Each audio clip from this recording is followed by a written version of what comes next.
ஐந்து கரத்தனை போற்றி, ஆணை முகத்தானை போற்றி, மூஷிக வாகனனை போற்றி, மூலப்பரம்பொருளை போற்றி, சித்தி புத்தி விநாயக பெருமானை போற்றி. குருவே சரணம்.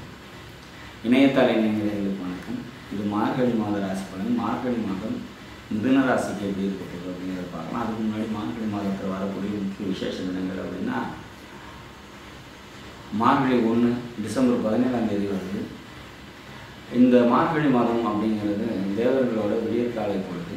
இந்த மாதத்தில் தேவர்களை நினச்சி வழிபாடு செய்யக்கூடிய அனைத்து பேருக்கும் தான் என்ன நினச்சி வழிபாடு செய்கிறாங்களோ அந்த வேண்டுதல் அனைத்தும் நிறைவேறும் அப்படிங்கிறத நம்ம உறுதியாக சொல்லலாம்.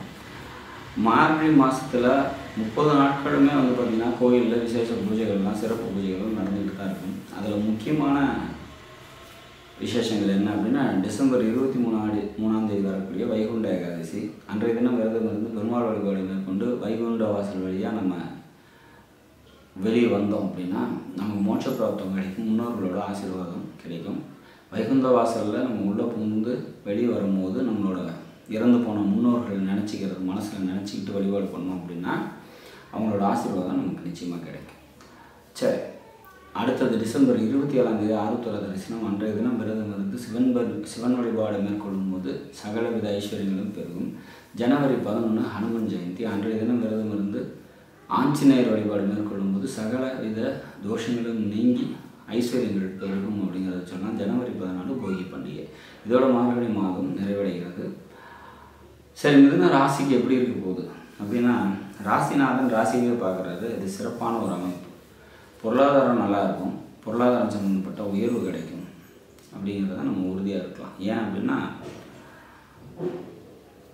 லாபாதிபதினு சொல்லக்கூடிய செவ்வாய் பகவான் உங்களோட 6ஆம் பாவத்தில் ஆட்சி பெற்ற நிலையில் இருக்கார். இது மிக சிறப்பான ஒரு அமைப்பு. ராசிநாதன் ராசியை பார்க்கறது சிறப்பு. 3ஆம் அதிபதியும் ராசியை பார்க்குறாரு. அப்போ தைரியம் கூடும், தன்னம்பிக்கை அதிகமாகும், அரசாங்கம் தொடர்பான நன்மைகள் ஏற்படும், நண்பர்களால் நன்மைகள் ஏற்படுறதுக்கான ஒரு வாய்ப்புகள் உண்டு அப்படிங்கிறது சொல்லலாம். 4ஆம் பாவ அதிபதி வக்ர நிலையில் இருக்கிறது அப்படின்னால வண்டி, வீடு, சொத்து இது தொடர்பான ஏதாவது முன்னேற்றங்கள் எதிர்பார்க்குறீங்கன்னா அதெல்லாம் கொஞ்சம் தாமதமாகும் அப்படிங்கிற மாதிரியான ஒரு சுச்சுவேஷன்ஸ். உங்களோட பாக்கியாதிபதி ஆட்சி நிலையில் இருக்கார். மிக சிறப்பான ஒரு அமைப்பு. மனதில் எழக்கூடிய ஆசைகள்லாம் நிறைவேறும், குழந்தைகளால் நன்மைகள் ஏற்படும், குலதெய்வ அருள் கிடைக்கும். குலதெய்வ வழிபாடு யாருக்காவது விட்டு போயிருக்குது அப்படின்னா அதெல்லாம் செய்கிறதுக்கான ஒரு வாய்ப்பு கிடைக்கிறதுக்கான சூழ்நிலை இந்த மாதத்தில் உண்டு. 6ஆம் அதிபதி 6லேயே ஆட்சி.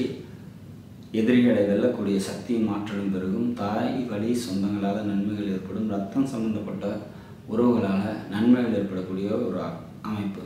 வேலைக்கு போயிட்டு இருக்கவங்களுக்கு வேலையில் உயர்வும் மரியாதையும் கௌரவமும் கூடக்கூடிய ஒரு அமைப்பு. சரி, இதெல்லாம் ஒரு சிறப்பான ஒரு அமைப்பு. உங்களோட 5 மற்றும் 10 7ஆம் அதிபதி தொடர்புபட்டுருக்குறாங்க. அப்போ இது ராஜயோக அமைப்பு அப்படிங்கிறத சொல்லலாம். பொருளாதாரம் சம்மந்தப்பட்ட உயர்வுங்கிறது இந்த மாதம் கூடுதலாக இருக்கும். அப்போ மொத்தத்தில் இந்த மாதத்தை பொறுத்த வரைக்கும் பல முன்னேற்றங்களை தரக்கூடிய நல்லது ஒரு மாற்றமாக, நல்லது ஒரு மாதமாக, நல்லது ஒரு மாற்றமாக அமையும் அப்படிங்கிறது உறுதியாக சொல்லலாம். மிதுனத்தை பொறுத்த வரைக்கும் 3 நாட்கள் சந்திராஷ்டமம் வருது. ஜனவரியில் 12, 13, 14 3 நாட்கள் சந்திராஷ்டம தினமாக வரதுனால முக்கிய முடிவுகள் எடுக்காதீங்க. வெளியூர் பயணங்களை தவிர்த்துருங்க. முக்கியமாக தந்தை வழி உறவினர்களோடையோ அல்லது தொழில் வேலை சம்மந்தப்பட்ட முடிவுகளையோ சந்திராஷ்டமத்தில் எடுக்காதீங்க. இந்த மாதம் நீங்கள் வழிபட வேண்டிய தெய்வம் அப்படின்னாக்கா பெருமாள் வழிபாடு கூடுதல் சிறப்பையும் நன்மையும் உங்களுக்கு தரும் அப்படிங்கிறத நம்ம உறுதியாக சொல்லலாம். நாடும் நாட்டு மக்களும் நலமுடன் வாழ நவகிரக